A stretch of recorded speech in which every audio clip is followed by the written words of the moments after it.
ہمیں صحیح حدیث سے یہ پتہ چلتا ہے کہ قرب قیامت میں جب مسلمان بہت کسمہ پرسی میں ہوں گے تو خراسان سے لشکر اٹھے گا. خراسان یہ افغانستان اور ایران کا حصہ، اس علاقے کو نبی صلی اللہ علیہ وسلم کے دور میں خراسان کہا جاتا ہے، جس میں قندھار بھی آتا ہے، ایران کا بھی حصہ آتا ہے اس میں. تو یہاں سے لشکر اٹھے گا، مجاہدین لڑیں گے بہت بڑی تعداد میں، دنیا میں جہاد ہوگا کیونکہ مسلمان ظلم کی چکی میں پس کے تنگ آ چکے ہوں گے، اور لڑتے لڑتے حدیث میں آتا ہے اتنی بڑی بڑی لڑائیاں ہوں گی کہ 1/3 مسلمان شہید ہو جائیں گے اس میں، 1/3 مجاہدین جو لڑنے والے ہوں گے، اور 1/3 جو ہوں گے وہ میدان جنگ سے بھاگ جائیں گے، اور 1/3 کو اللہ فتح عطا فرمائے گا. تو جو 1/3 میدان جنگ سے بھاگ جائیں گے، نبی صلی اللہ علیہ وسلم نے فرمایا ان کی توبہ کبھی قبول نہیں ہوگی. جو 1/3 شہید ہو جائیں گے وہ افضل ترین شہداء ہوں گے اس وقت کے، اور 1/3 کو اللہ تعالیٰ غلبہ عطا فرمائیں گے. ایک واقعہ تو ہمیں قرب قیامت میں نبی صلی اللہ علیہ وسلم سے یہ ملتا ہے صحیح حدیث سے.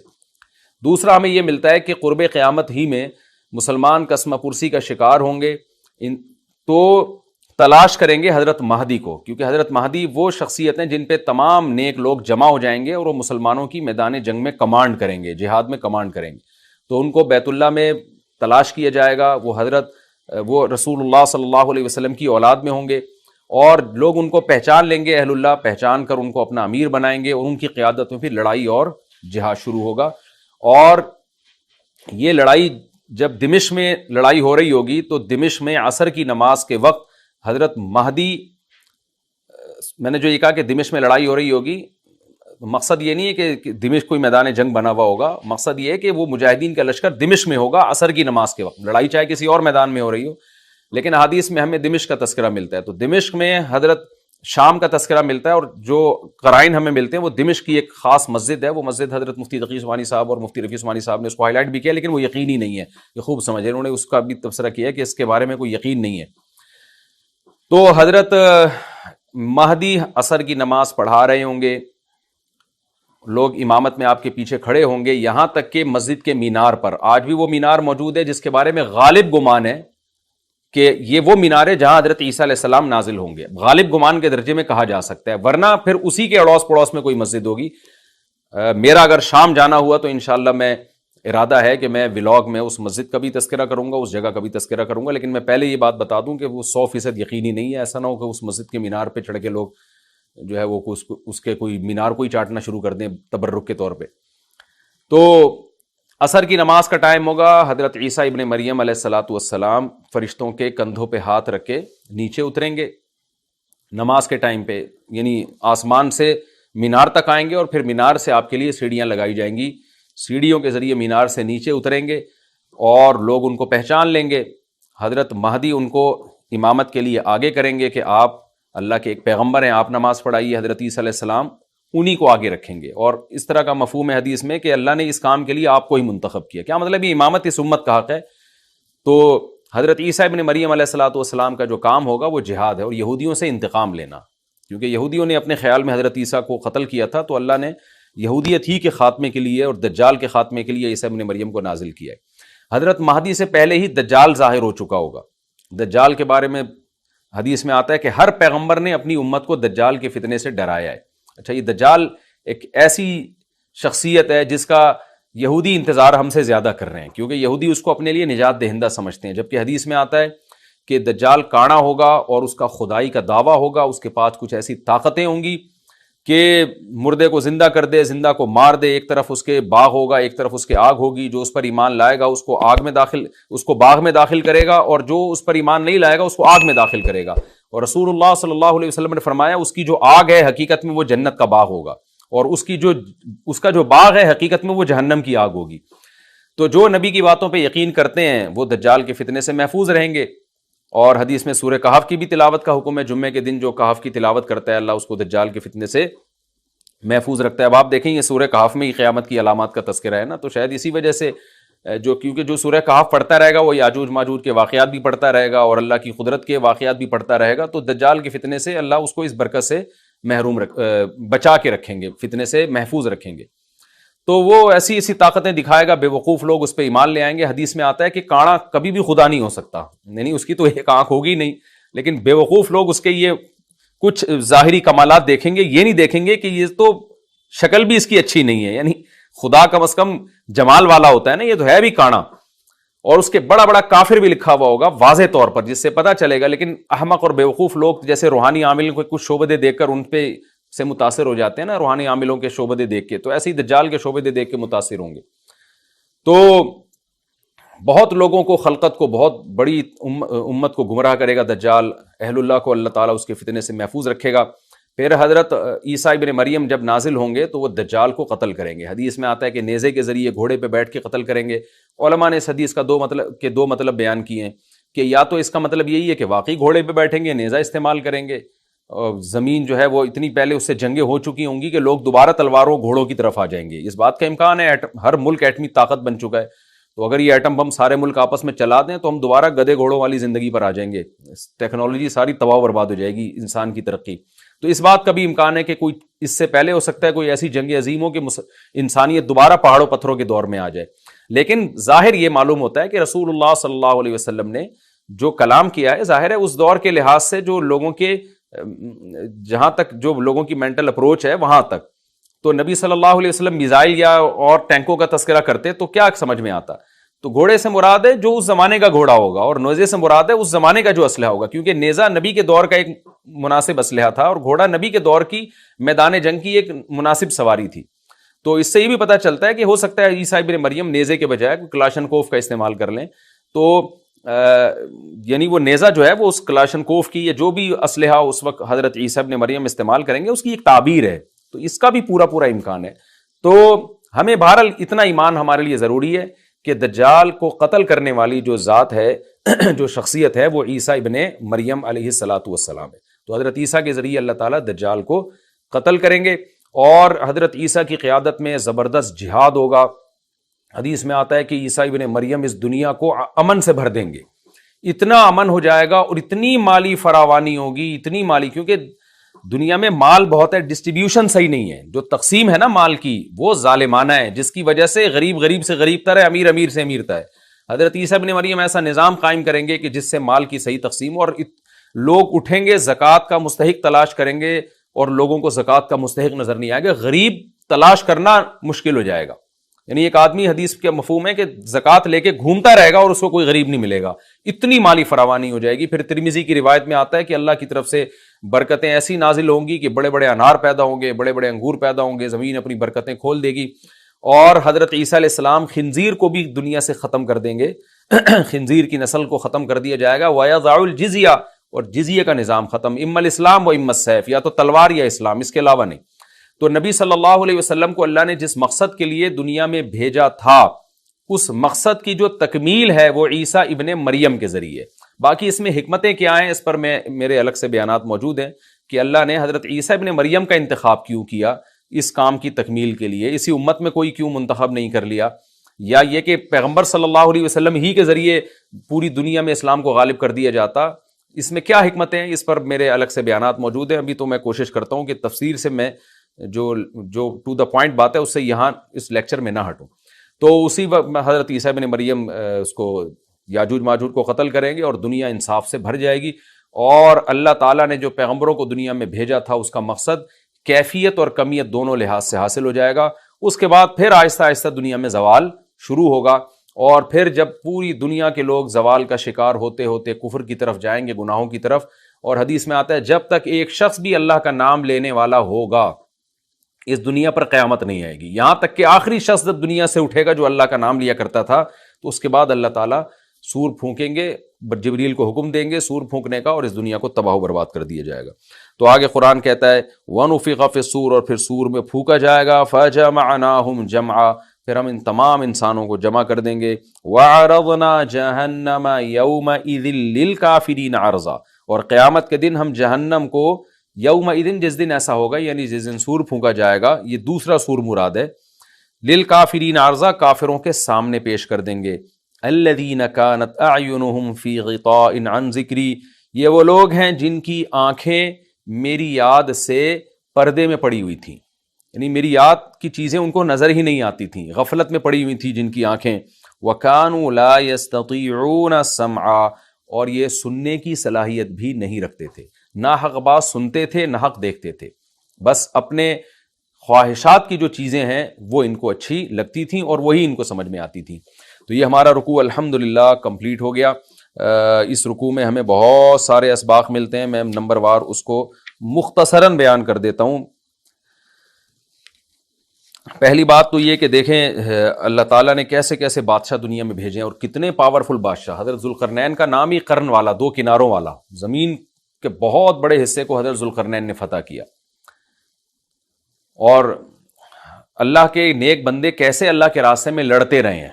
تو یہ جو لوگ بیٹھ جاتے ہیں نا بس عبادت کرو اور لڑائی وڑائی اسلام میں ہے ہی نہیں، یہ دنیا میں کوئی بھی عقل مند اس نظریے کا حامی نہیں ہوگا۔ تو طاقت اور قوت کی اسلام میں بہت زیادہ اہمیت ہے۔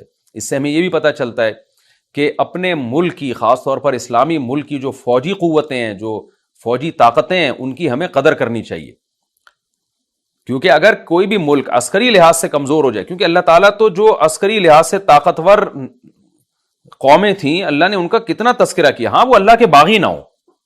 تو اسلامی ملک میں کوئی بھی اسلامی کنٹری ہے، چاہے سعودی عرب ہے، چاہے پاکستان ہے، چاہے ترکی ہے، کوئی بھی اسلامی کنٹری ہے، اس کی فوج کی قدر کرنی چاہیے، کیونکہ اسی کی وجہ سے ملک کا بارڈر محفوظ ہوتا ہے۔ اگر مسلمان عسکری لحاظ سے کمزور ہونا شروع ہو جائیں تو کافر ہمیں گاجر مولی کی طرح کاٹنا شروع کر دیں، اسلام دشمن قوتیں ہمیں کھا جائیں، ختم کر دیں ہمیں کھا کے۔ تو نیک قوتوں کو اپنی بقا کے لیے ہمیشہ سے ایک اسلحے کی اور طاقت کی ضرورت رہتی ہے، اس کی اہمیت اسلام میں بہت زیادہ ہے۔ موسیٰ علیہ الصلوۃ والسلام کے بعد کتنے بڑے بڑے جنگی کمانڈر پیدا ہوئے، ذوالقرنین کا اللہ نے کیسا تذکرہ کیا۔ ذوالقرنین کی عبادت کا کہیں بھی تذکرہ نہیں، حالانکہ وہ بڑے عبادت گزار بھی تھے۔ داؤد علیہ السلام کی عبادت کا تذکرہ بھی ہے، ان کی تلوار اور طاقت کا تذکرہ بھی ہے۔ تو اللہ تعالیٰ جہاں عبادت کا تذکرہ کرتے ہیں تو طاقت اور قوت کا بھی تذکرہ کرتے ہیں۔ اس سے عسکری لحاظ سے اپنے آپ کو مضبوط کرنے کی اہمیت کا ہمیں پتہ چلتا ہے کہ اسلام میں اس کی بڑی اہمیت ہے۔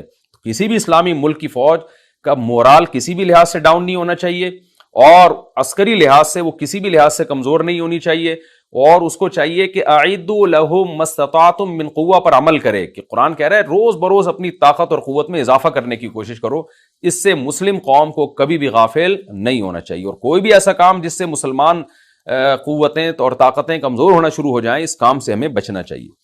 دوسری بات ہمیں یہ پتہ چلی کہ اللہ تعالیٰ نے اہل اسلام کے ذمے پوری دنیا کی ذمہ داری لگائی ہے، کسی ایک ملک کی نہیں۔ جتنے بھی پیغمبر آئے ہیں جب وہ دنیا فتح کرنا شروع کی ہے تو کہیں رکے نہیں ہیں وہ کہ بھئی یہاں تک، اس سے آگے نہیں جانا۔ ان کی صلاحیت ہی ختم ہو گئی ہو، وسائل ہی ختم ہو گئے ہوں تو الگ بات ہے۔ تو پوری دنیا ہے جس میں اللہ کے دین کو غالب کرنا ہے۔ اب اس کا طریقہ کیا ہوگا؟ ظاہر ہے جو جس زمانے میں سوٹیبل طریقہ ہو وہ اختیار کیا جائے گا۔ تو حضرت ذوالقرنین پہلے انتہائی مشرق کی طرف گئے ہیں، جہاں سورج نکلتا ہے تو وہاں سے جہاں سے آبادی شروع ہو رہی ہے، اور ان کا خیال تھا کہ اب آگے آبادی نہیں ہے تو پھر جا کے اسٹاپ کیا ہے۔ مغرب میں بھی ایسے ہی، شمال میں بھی ایسے ہی۔ تو ہمیں جب دیکھتے ہیں کہ جب صحابہ کرام نے دنیا فتح کرنا شروع کی ہے تو ہمیں مسلمان کمانڈروں میں بھی ایسے واقعات ملتے ہیں کہ وہ علاقے فتح کرتے کرتے سمندر کے کنارے پہنچے اور انہوں نے سمندر کو دیکھ کے کہا کہ تیرے آگے بھی آبادی ہوتی نا تو ہم اللہ کا کلمہ وہاں بھی بلند کرتے۔ تو یہ دور تھا مسلمانوں کا، اور یہ عیسیٰ ابن مریم دوبارہ پھر وہی کریں گے، پوری دنیا کو فتح کریں گے۔ تو حضرت ذوالقرنین کے اس واقعے سے پتہ چلتا ہے کہ پوری دنیا کی ذمہ داری اللہ نے ہمیشہ سے اہل اللہ پہ لگائی ہے، اور وہ پوری دنیا میں اللہ کے دین کو غالب کرنے کی کوشش میں ہمیشہ سے لگے رہے ہیں۔ تیسری بات ہمیں پتہ چلتی ہے کہ اسباب اور وسائل کی اہمیت۔ حضرت ذوالقرنین نے جب اتنا پہاڑوں کے بیچ میں اتنا یعنی لوہے کی پلیٹیں لگا کے تانبا پگھلا کے آہنی دیوار بنائی ہے تو خوش ہوئے ہیں، ھذا رحمت من ربی، یہ میرے رب کی رحمت ہے۔ تبھی تو اللہ کا شکر ادا کیا نا، خوشی پہ شکر ادا کیا جاتا ہے۔ تو اس سے یہ بھی پتہ چلتا ہے کہ سائنس اور ٹیکنالوجی، دیکھیں یہ کام ٹیکنالوجی کے بغیر ممکن نہیں تھا۔ تبھی تو اس قوم نے کہا نا ذوالقرنین سے کہ ہم پیسے آپ کو دیں گے، لیکن ہمارے پاس وہ وسائل نہیں ہے، وہ ٹیکنالوجی نہیں ہے ہمارے پاس۔ اور بظاہر ایسا لگتا ہے کہ ان کے پاس لوہا بھی تھا، تانبا بھی تھا، کیونکہ حضرت ذوالقرنین اب یہ تو نہیں ہے نا کہ زمین کے مشرق کی طرف دوبارہ لوہا جمع کرنے گئے ہوں، تو وہیں سے جو کچھ ہوگا نکالا ہوگا۔ تو وسائل اس قوم کے پاس تھے، ٹیکنالوجی نہیں تھی کہ اس لوہے کو اور اس تانبے کو پگھلا کے دونوں پہاڑوں کے بیچ میں پلیٹیں کیسے بنانی ہیں اور ان کو کیسے ان کے بیچ میں تانبا کر کے کہانی دیوار بنائی ہے، یہ ٹیکنالوجی ان کے پاس نہیں تھی۔ تو اس سے ہمیں ٹیکنالوجی کی ویلیو کا بھی پتہ چلتا ہے۔ آج مسلمان اس میں بھی بہت پیچھے چلے جا رہے ہیں اور اس کو مذہب سمجھنا شروع کر دیا ہے، یہ بات بھی غلط ہے۔ حضرت ذوالقرنین نے اتنی طاقت اور قوت کا استعمال کیا اور اتنے زبردست طریقے سے اس وقت جو بھی اس سوٹیبل ٹیکنالوجی تھی اس کا استعمال کر کے 2 پہاڑوں کے بیچ کے راستے کو بند کر دیا اور اس پہ خوشی منائی حضرت ذوالقرنین نے. یہ نہیں کہا کہ بھائی اس سے کچھ بھی نہیں ہوتا, اصل میں تو بس انسان کو چاہیے کہ وہ اللہ اللہ کیا کرے بیٹھ کے, اور یہ کیا اللہ سے بس مدد مانگو, اللہ ہی. یاجوج ماجوج کے بارے میں ان کو کہہ دیتے ذوالقرنین کہ تم سب رات کو تہجد میں اٹھ کے دعائیں مانگو, اللہ یاجوج ماجوج سے تمہیں بچا لے گا. نہ حضرت ذوالقرنین نے کہا دعائیں بھی مانگو, یقیناً حکم دیا ہوگا دعائیں مانگنے کا, لیکن ہم پورے اسباب اور وسائل استعمال کریں گے, لوہے کی پلیٹیں بنائیں گے, تانبے کو پگھلائیں گے, اوپر چڑھائیں گے اور اس طرح سے پوری مضبوط دیوار بنائیں گے. آج مسلمان ہاتھ پہ ہاتھ رکھ کے بیٹھ گیا ہے اور وظیفوں میں اور جو ہے بس وہ چند صبح شام کے وظیفے پڑھ کے وہ سمجھتا ہے کہ ساری دنیا کے سارے مسائل کا حل اس سے ہو جائے گا. ایسا نہیں ہے, آپ کو بہت زیادہ ترقی کرنی ہے, بہت زیادہ اسباب و وسائل میں آپ کو غیر مسلموں سے آگے نکلنا ہے. جیسے کہ قرون اولیٰ کا مسلمان نکلا تھا, تبھی اللہ نے اس کے لیے دنیا میں فتوحات کے دروازے کھولے تھے. تو اللہ ہمارے لیے فتوحات کے دروازے جبھی کھولے گا جب ہم عبادت کے ساتھ ساتھ سائنس اور ٹیکنالوجی کے میدان میں بھی آگے بڑھنے کی کوشش کریں. دنیا میں جتنے لوگ بستے ہیں, جتنے مذاہب ہیں اور ان مذہب کے اندر جتنے فرقے ہیں, پھر ان فرقوں میں جتنی فرقیاں ہیں, ان سب کا ایک مشترک مسئلہ وہ سب کے ساتھ ہے. یہ کامن مسئلہ ہے جو سب کے ساتھ ہے. کچھ مسائل ایسے ہوتے ہیں جو کسی خاص طبقے کے ساتھ ہوتے ہیں. مثال کے طور پر کچھ مسائل ایسے ہیں جو صرف تاجروں کے ساتھ خاص ہوتے ہیں, تاجر پریشان ہوتے ہیں, عام آدمی کو اس سے کوئی تعلق نہیں ہوتا. کچھ مسائل ایسے ہیں جو سیاستدانوں کے ساتھ خاص ہوتے ہیں. اگر فوجی حکومت آ جائے سارے سیاستدان پریشان ہوتے ہیں, عامی لوگ نہ خوش ہوتے ہیں نہ پریشان ہوتے ہیں, کہتے ہیں چلو ہم نے تو ویسے ہی رہنا ہے, تو یہ آ جائے وہ آ جائے, آئے گا بھائی آئے گا, کوئی نہ کوئی تو آئے گا, یہ نعرہ لگاتے ہیں. کچھ مسئلے ایسے ہیں جو ہم سب کے ساتھ ہیں, اور وہ مسئلہ ہے پریشانی. ہر آدمی خوش رہنا چاہتا ہے. دنیا میں کوئی ایسا انسان نہیں ہے جو پریشان رہنا چاہتا ہو. کوئی ہے ایسا؟ اگر کوئی ایسا ہے تو پھر اس کے لیے آج کا بیان نہیں ہے. سمجھ رہے ہیں؟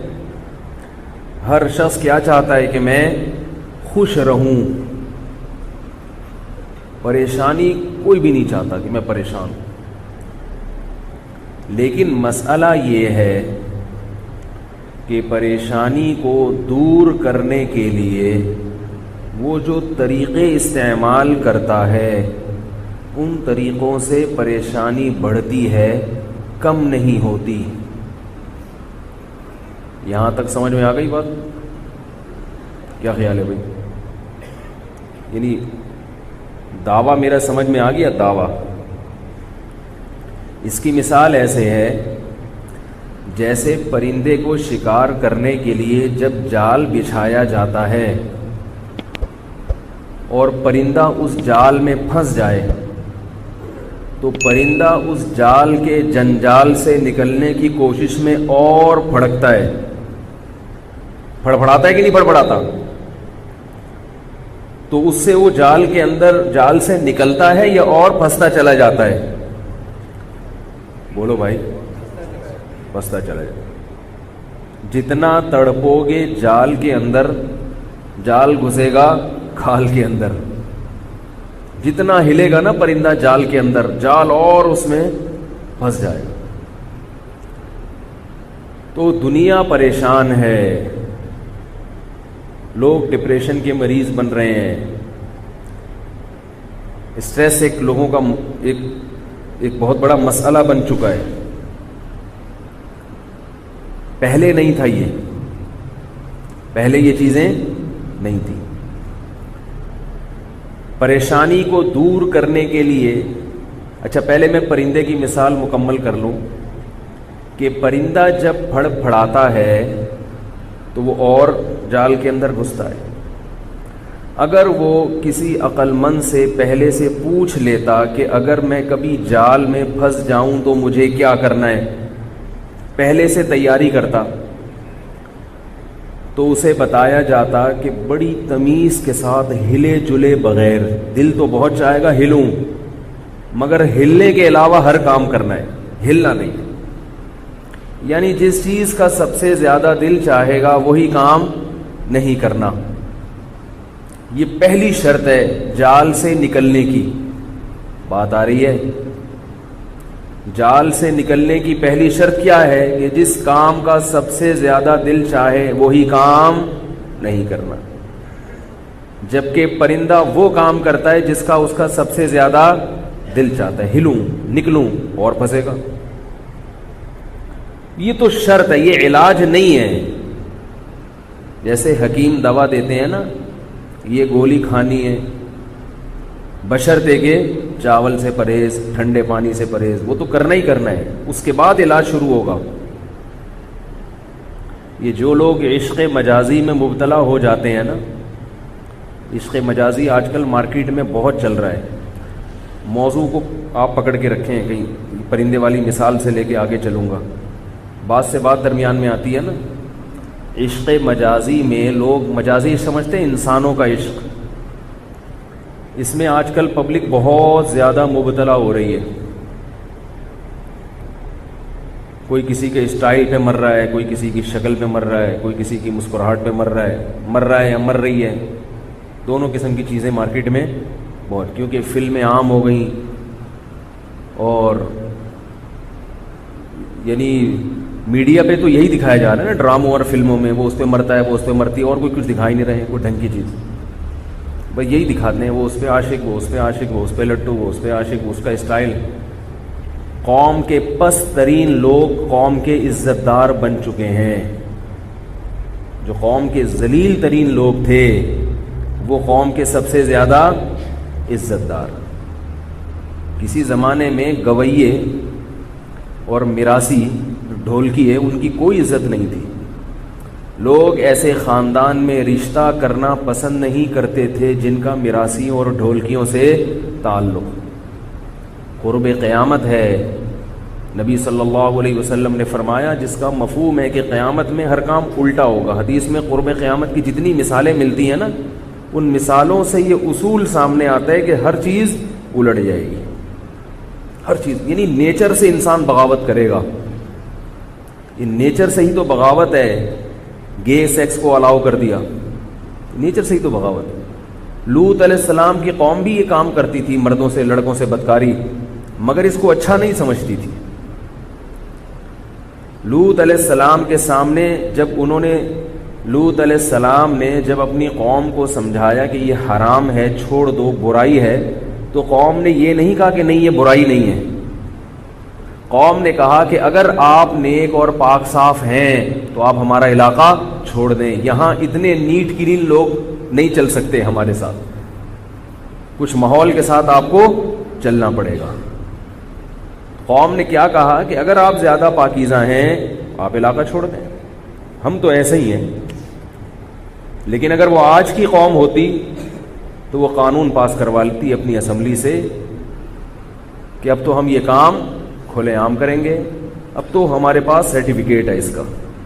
اتنے بدبخت لوط علیہ السلام کی قوم والے لوگ بھی نہیں تھے۔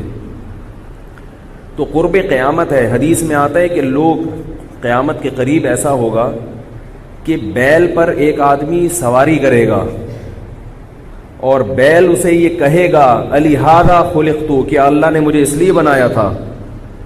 کیا مطلب؟ جس جانور کا کام ہل چلانا ہے اس سے کیا کام لیا جا رہا ہے؟ سواری کا۔ بیل کی کمر میں اتنی طاقت نہیں ہوتی کہ وہ پشت پہ بٹھا کے گھمائے آپ کو، یہ طاقت اللہ نے گدھے اور گھوڑے کی کمر میں دی ہے۔ تو یہ ایک مثال ہے حدیث میں سمجھانے کے لیے کہ سسٹم سارا کیا ہو جائے گا؟ الٹا، تو سارا نظام پلٹ جائے گا۔ تو نظام کے پلٹنے سے پریشانیاں بڑھیں گی۔ ظاہر ہے جب آپ اپنی فطرت سے ہٹ کے چلیں گے خوش تھوڑی ہوں گے آپ۔ شیر کو جنگل میں غار کے بجائے آپ اسے اے سی روم دے دیں اور صوفے لگا دیں وہاں پہ، تھوڑے دنوں میں سوسائڈ کرے گا کہ نہیں کرے گا؟ خودکشی کرے گا کہ نہیں کرے گا؟ ہاں تو میں مثال دے رہا تھا، آپ نے تو وہ پرندے والی مثال پکڑی ہے نا، میں پرندے والی نہیں، اس کے علاوہ میں کیا، ہاں میں یہ عرض کر رہا تھا کہ ڈراموں میں، فلموں میں فنکاروں کو، اداکاروں کو میڈیا پہ بہت عزت دی جاتی ہے۔ وہ عورتیں جو اپنا جسم فروش کرتی ہیں، اپنے ننگے جسموں کی نمائش کرتی ہیں لاکھوں مردوں کے سامنے، جو کہ عزت دار لوگوں کا کام نہیں ہے، انہی عورتوں کی معاشرے میں سب سے زیادہ عزت۔ ابھی کوئی پتہ چل جائے یہاں کوئی انڈیا کی اداکارہ آئی ہوئی ہے، کوئی فیمس اداکارہ، آپ لوگ میرا بیان سنیں گے چھوڑ دیں گے، بولیں گے مولوی کو چھوڑو، اس کو دیکھتے ہیں پہلے جا کے، ہم نے لائیو کبھی نہیں دیکھا، یہی خیال ہوگا نا۔ اور اللہ نہ کرے مولوی صاحب کے دل میں بھی اگر خیالات آنا شروع ہو جائیں کہ یار ہم بھی دیکھ لیں ایک دفعہ، تو قوم کا پھر کیا حال ہوگا؟ تو وہ پیشے جو سب سے پست ترین، کھلاڑیوں کی عزت زیادہ، فنکاروں اداکاروں کی عزت زیادہ، قوم کے پڑھے لکھے طبقے کی عزت ہے مگر اتنی نہیں، تھوڑی سی ہے، اور ایسا لگتا ہے جب قیامت اور قریب ہوگی تو یہ تھوڑی سی بھی ختم ہو جائے، جو جتنا اچھا ہوگا اتنا ہی بیوقوف سمجھا جائے گا، ایسا لگ رہا ہے۔ تو اب چونکہ یہ چیزیں میڈیا پہ دیکھی جا رہی ہیں، لشک معاشقے، اور وہ ناول میں بھی یہی سب چیزیں، اور پارکوں میں بھی یہی، پارک جاؤ جاگنگ کے لیے تو ڈیٹ مارتے ہوئے آپ کو لوگ نظر آئیں گے وہاں، تو ہر جگہ جب یہی چلتا ہے تو ہمارے جو ینگ جنریشن ہے اور نکاح کرتے نہیں ہیں، جو اللہ نے فطری راستہ رکھا ہے کہ بھائی بالغ ہوتے ہی شادی کرا دو، اس کو لوگ سمجھتے ہیں پاگل پنے والے کام ہے۔ پاگل میں تھوڑی ہوں بھائی، لوگ مجھے پاگل کہتے ہیں کہ 13 سال میں کہتا ہے بچی کی شادی کرو، لوگ کہتے ہیں پاگل ہو گیا ہے۔ پاگل میں نہیں ہوا اللہ کی قسم میں پاگل نہیں ہوا۔ پاگل وہ لوگ ہو گئے جو کہتے ہیں کہ لڑکی بالغ ہو گئی، اس میں سیکچول ڈیزائرز پیدا ہو گئی ہیں، اب اس کو سیکچول ڈیزائرز پوری نہ کرنے دو، وہ پاگل ہیں۔ جو یہ کہتے ہیں کہ 15 سال میں لڑکا بالغ ہو گیا اور اس میں ایک خواہش پیدا ہو گئی اور اس کی خواہش پوری نہ کرو، خدا کی قسم وہ پاگل ہیں۔ باقی اس پر اشکالات جوابات ہوتے ہیں، وہ پھر الگ موضوع، یہ میرا بھی ٹاپک نہیں ہے، ورنہ ادھر کو آ گیا پھر موضوع بالکل چینج ہو جائے گا۔ تو میں یہ عرض کر رہا تھا کہ چونکہ ڈراموں میں، فلموں میں یہی دیکھا جا رہا ہے، تو عشق مجازی آج کل مارکیٹ میں وافر مقدار میں موجود ہے۔ حلال پہ پابندی ہوگی تو پھر یہی ہوگا۔ تو اب عشق مجازی والا گڑبڑ کیا کرتا ہے؟ اس کی طبیعت میں بے سکونی پیدا ہوگی نا، جس کو عشق ہو گیا۔ یا تو حل یہ کہ بھائی پیغام بھیج کے نکاح کرو اس سے۔ اب اگر نکاح تو اپنے اختیار میں نہیں ہے نا بھائی، لوگ مجھے فون کرتے ہیں، میرے پاس بہت ساری کالز آتی ہیں کہ حضرت میں نے پیغام بھیجا ہے نکاح کا، وہ لوگ مان نہیں رہے، یہ بہت آتے ہیں میرے پاس۔ وہ میں ان سے کہتا ہوں میں کیا کروں، نہیں مان رہے تو بھائی میں کیا کروں، ان کا حق ہے کہ وہ نہ مانے۔ تو وہ مجھے پتہ ہے کیا کہتے ہیں کہ آپ تو ترغیب دیتے ہیں جلدی شادی کی، اگلا مان ہی نہیں رہا۔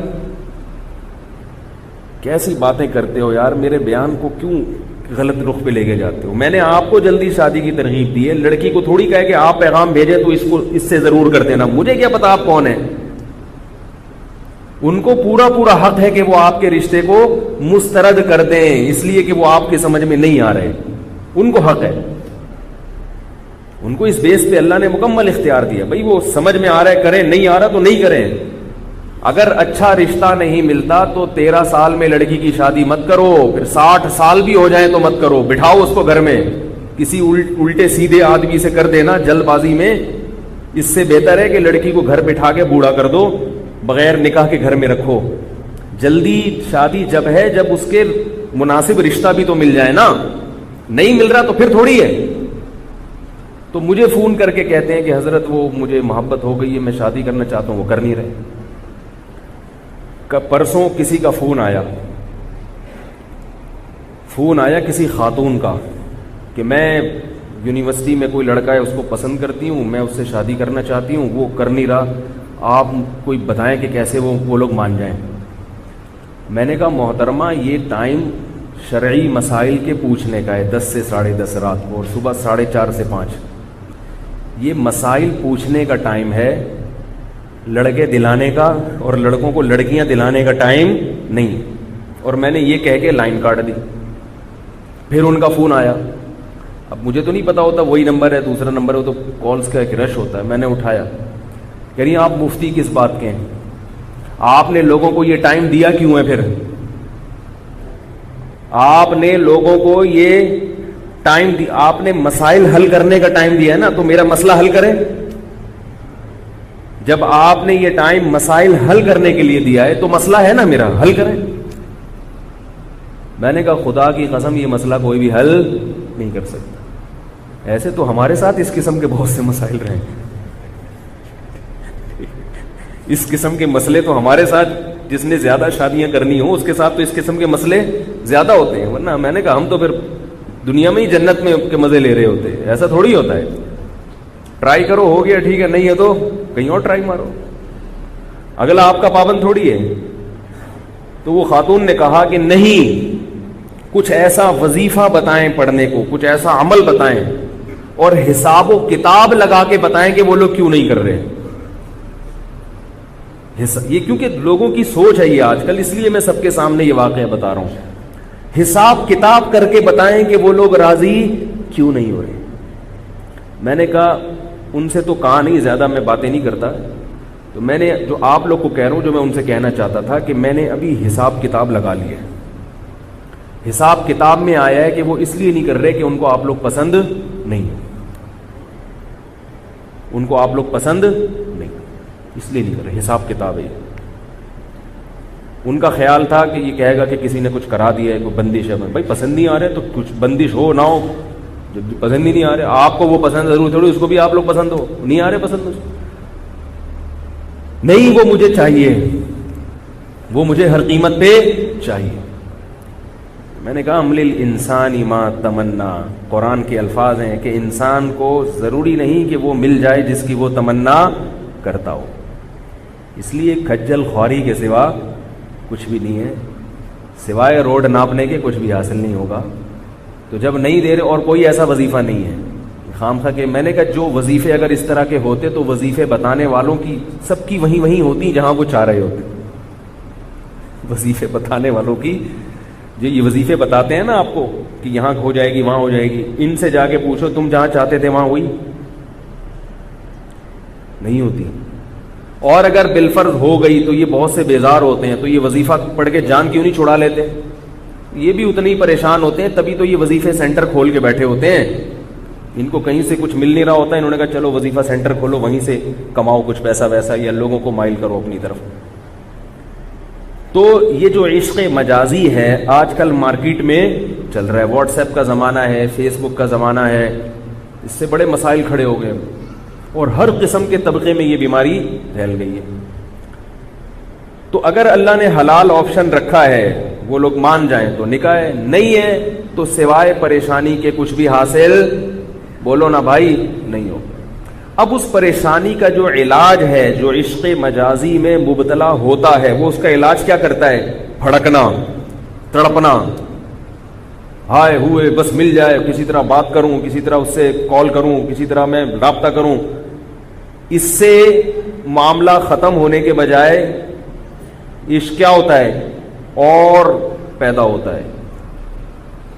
عاشق یہ سمجھتا ہے کہ تھوڑی بہت اگر میری ہیلو ہائے سلام دعا رہی تو میرے جذبات کنٹرول میں رہیں گے، حالانکہ وقتی کنٹرول میں آتے ہیں جذبات، معاملہ سدھرنے کے بجائے اور زیادہ بگڑتا ہے. بات نہیں آ رہی؟ تو جتنے بھی بزرگان دین ہیں عشق مجازی کا ایک علاج بتاتے ہیں. عشق مجازی ایک بیماری ہے، یاد رکھو. بیماری کو بیماری سمجھو گے تو علاج کرو گے نا. کسی کام کا نہیں رہتا آدمی، نہ آدمی کام کا رہتا ہے نہ عورت کام کی رہتی ہے. اور آج کل یہ مارکیٹ میں بہت زیادہ چل رہا ہے. تو عشق مجازی کا جو علاج ہے، کوئی بھی مبتلا ہو گیا ہو یہ علاج کرے. تو وہ علاج کیا ہے؟ وہ علاج سے پہلے علماء پرہیز بتاتے ہیں کہ کچھ چیزوں سے پرہیز کرو گے، اس پرہیز کے بعد پھر علاج ہوگا. یعنی وہ دوا جب اثر کرے گی جب پہلے پرہیز آپ کا، بول لو نا یار، مضبوط. اگر پرہیز نہیں ہے جتنی مرضی دوا کھا لو کچھ بھی نہیں ہوگا. اور وہ پرہیز جو ہے وہ علاج نہیں ہے. پرہیز کا مطلب کیا ہے کہ دوا کے اثرات کی صلاحیت آپ کے اندر پیدا ہو جائے. جیسے ڈاکٹر بائی پاس کا جب آپریشن کرتے ہیں پہلے شوگر کو کنٹرول کرتے ہیں، بلڈ پریشر کنٹرول کرتے ہیں. تو یہ بلڈ پریشر کنٹرول کرنا علاج نہیں ہے.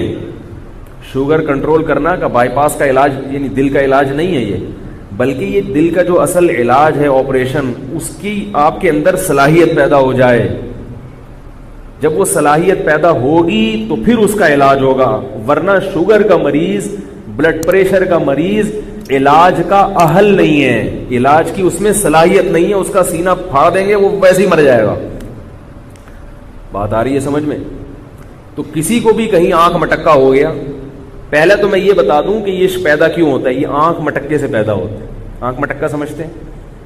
کوئی جھانک کا دیکھ لیا، کوئی باتیں کر لی، کوئی ہیلو ہائے فری ہو گئے. بھئی اللہ نے منع کیا ہے. اور خاص طور پہ جہاں دل زیادہ مائل ہو رہا ہے کسی نامحرم کی طرف، پھر اس سے بات چیت کرنا، دل بہلانا، ہیلو ہائے کرنا، مسکرانا، ہنسنا، یہ تو بالکل حرام ہے، بالکل ناجائز ہے. تو اس علاج کا جو سب سے پہلا درجہ ہے، جو علاج نہیں ہے بلکہ وہ پرہیز ہے. پہلے تو میں یہ بتاؤں اس بیماری سے نقصان کیا ہوتا ہے. تو اس پہ ایک شاعر کا شعر ہے، عشق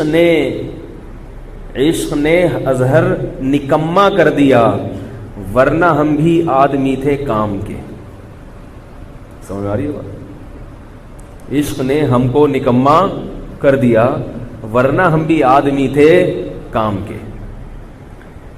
یہ دنیا کا عشق ہے. اگر یہ اللہ کا عشق ہو تو اس کو پھر شاعر نے چینج کیا ہے. عشق نے اظہر کیا تھا وہ مجھے ذہن سے نکل گیا، مکمل کر دیا ورنہ ہم تو آدمی تھے نام کے. اللہ کی محبت اگر پیدا ہو جائے نا تو وہ نام کا آدمی کام کا آدمی بن جاتا ہے. مخلوق کی محبت پیدا ہوئی تو کام کا آدمی نام کا بن جاتا ہے. سمجھ رہے ہو؟ تو اگر یہ کسی نوجوان کو کہیں بھی، چاہے نوجوان نہ بھی ہو، بڑھاپے میں بھی بعض دفعہ ہو سکتا ہے، یہ کسی کو کہیں ہو گیا ہے، تو سب سے پہلا اسٹیپ کیا ہے کہ وہ علاج کے لیے اپنے آپ کو تیار کرے. وہ یہ سوچے اگر میں نے علاج نہیں کیا اس بیماری کا تو میں تباہ ہو جاؤں گا، اللہ کی محبت پیدا نہیں ہوگی، برباد ہو جاؤں گا. یہ چونکہ میرا موضوع نہیں ہے، جلدی سے اس کو سمیٹ کے میں اصل موضوع کی طرف آتا ہوں. دوسرا کام وہ یہ کرے کہ جس سے اس قسم کے جذبات ہیں، فیلنگ ہو رہی ہیں، فیلنگز، تو فوراً ہر قسم کا تعلق اس سے، بولو بھائی، ختم. بالکل تمام قسم کے تعلقات ختم. ایک بہت بڑے عالم ہیں، ان کا نام میں نہیں لوں گا، بہت اچھا بیان کرتے ہیں. تو کسی خاتون کا فون آیا کہ مجھے کچھ ان کے بارے میں فیلنگز ہو رہی ہیں. عالم ہیں لیکن بڑا زبردست، بڑے مشہور عالم ہیں. تو میں نے ان سے کہا آپ سب سے پہلے ان کا بیان سننا چھوڑیں،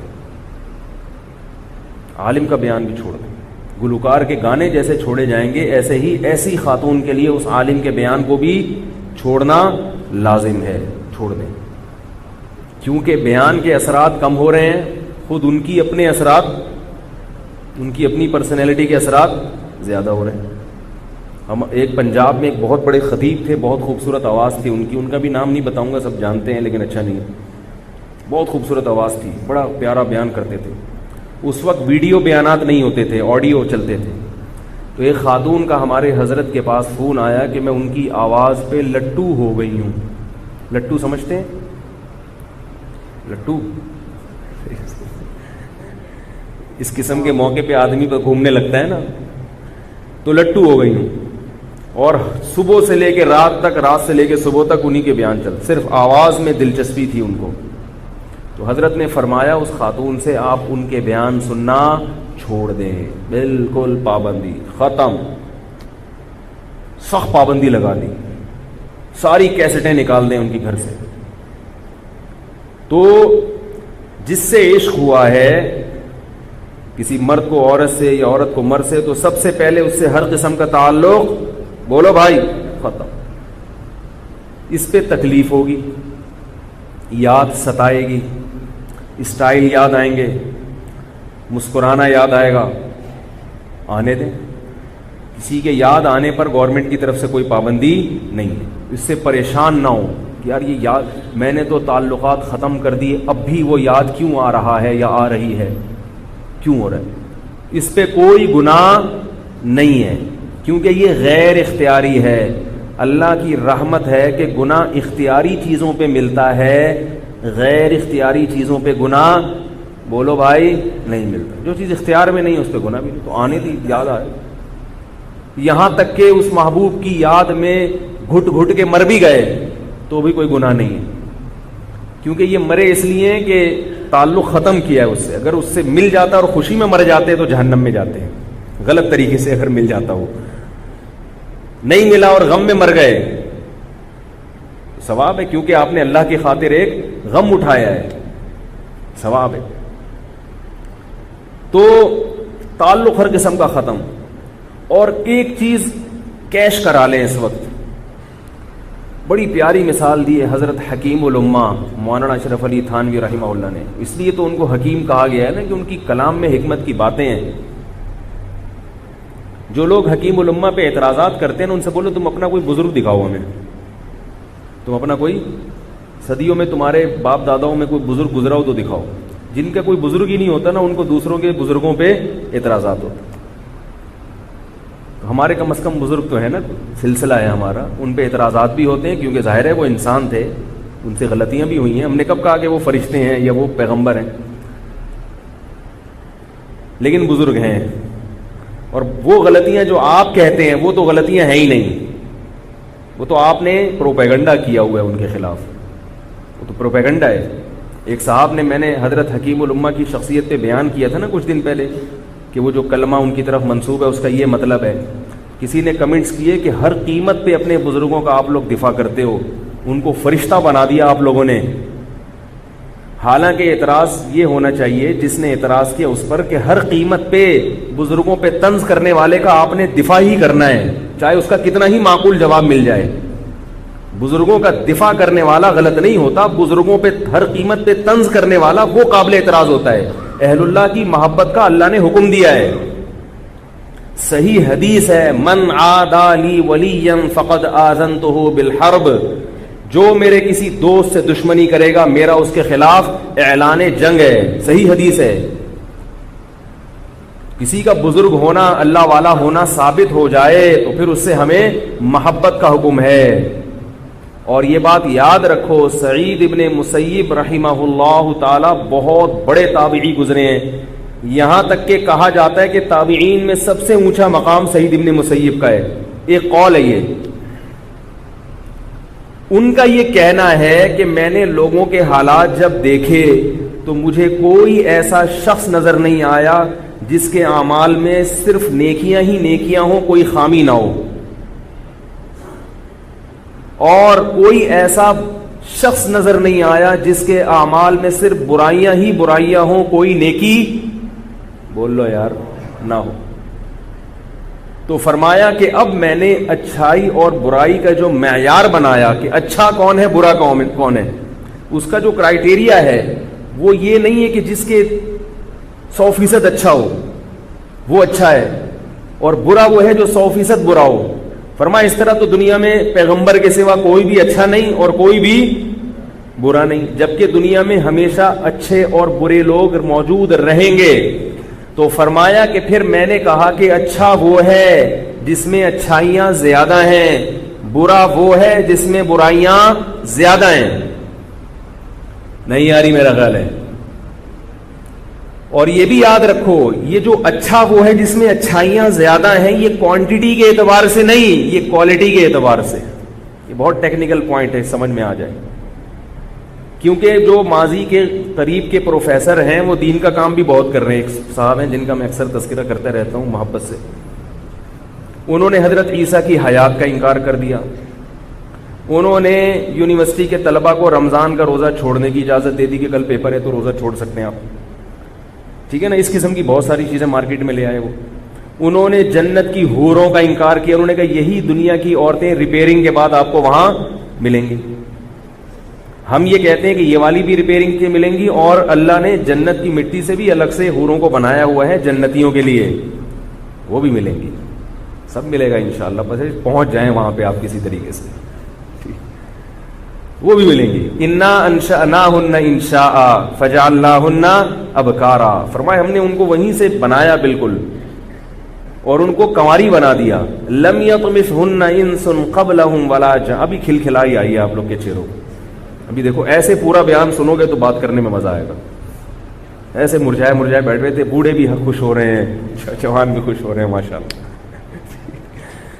تو لم یطمثہن انس قبلہم ولا جان, اللہ فرماتے ہیں جنتی جب اس کو چھوئے گا تو وہ پہلا شخص ہوگا, اس سے پہلے نہ کسی جن نے اس عورت کو چھوا ہوگا نہ کسی انسان نے.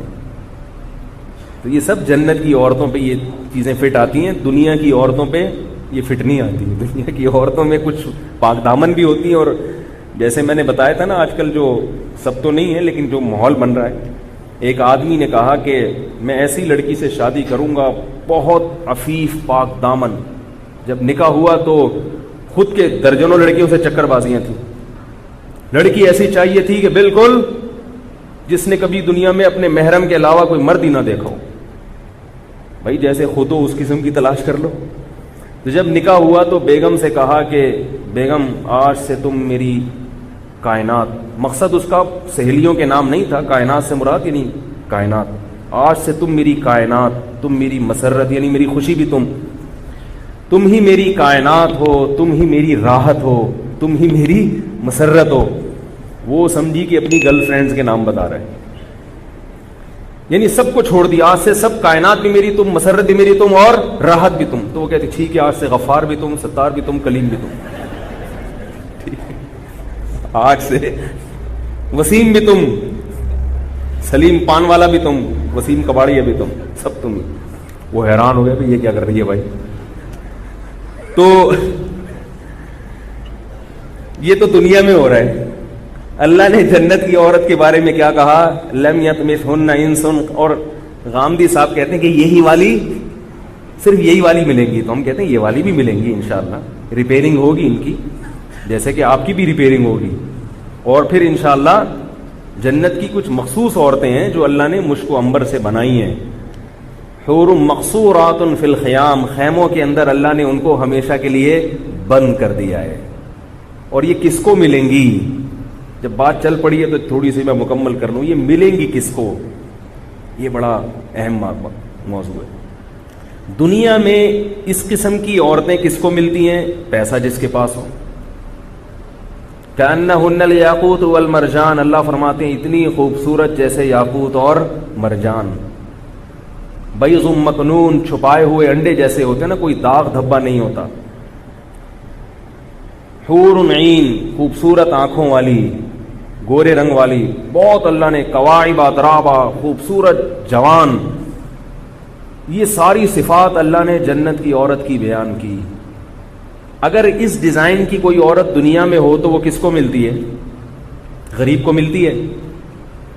روکڑا ہوگا تو مل جائے گی, کیا خیال ہے. آپ کی ڈیزائننگ کیسی بھی ہو, پیسے ہیں تو ہر قسم کا پیس آپ کے لیے اویلیبل ہے. ہم نے دیکھا ہے اپنی زندگی میں, کالا کلوٹا, ٹیڑھی میڑھی ناک, بوڑھا, اور بڑی خوبصورت لڑکی سے اس کی شادی ہوئی کیونکہ جیب میں پیسے تھے. عربوں میں تو بہت ہوتا ہے, کہتے ہیں بڈھے بڈھے لوگ جوان لڑکیوں سے شادی کرتے ہیں پیسوں کی بیس پہ. آخرت میں ان حوروں کی قیمت کیا ہے, وہ اللہ نے قرآن میں بیان کی. تتجافا جنوبہم عن المضاجع, وہ لوگ کہ رات کے آخری حصے میں ان کے پہلو ان کے بستروں سے جفا کرتے ہیں. کیسی عجیب آیت ہے. یہ موضوع چینج تو ہو رہا ہے لیکن کیا کریں, دنیا کا عشق ہے نا آج کل, تو اس عشق سے ہٹنے کا یہی ہے کہ اس کا آلٹرنیٹ حوروں کا سوچ لیا کرو. اور وہ حور ملے گی کیسے, رات کے آخری حصے میں جب بستر بہت زیادہ محبوب ہوتا ہے. دنیا کا ہر طبقہ چاہے کتنا ہی دیر سے سونے کا عادی ہو، رات کے آخری حصے میں تو وہ بھی بستر سے وفا کرتا ہے اور بستر سے جا کے چپک جاتا ہے۔ سارے چور اچکے ڈاکو، گٹر کے ڈھکنوں پہ بیٹھنے والے، پان گٹکے کھانے والے، وہ بھی 2:30 3 4 بجے اٹھ کے گھروں کو چلے جاتے ہیں۔ اللہ فرماتے ہیں ہمارے نیک بندے اس وقت جب لوگ بستر سے چپک رہے ہوتے ہیں، اللہ کی خاطر یہ لوگ بستروں کو چھوڑ رہے ہوتے ہیں، اور پھر اس وقت میں اٹھ کے اللہ کو خوف اور محبت میں پکارتے ہیں۔ اپنی بدعمالیوں کا خوف بھی ہوتا ہے اور اللہ سے جنت کی امیدیں بھی ہوتی ہیں۔ فرض نماز تو پڑھتے ہی ہیں، اللہ کی خاطر یہ اضافی کام کرتے ہیں، تو اللہ نے فرمایا وَمِمَّا رَزَقْنَاهُمْ يُنْفِقُونَ، اور دن میں پیسہ خرچ کرتے ہیں اللہ کی محبت میں۔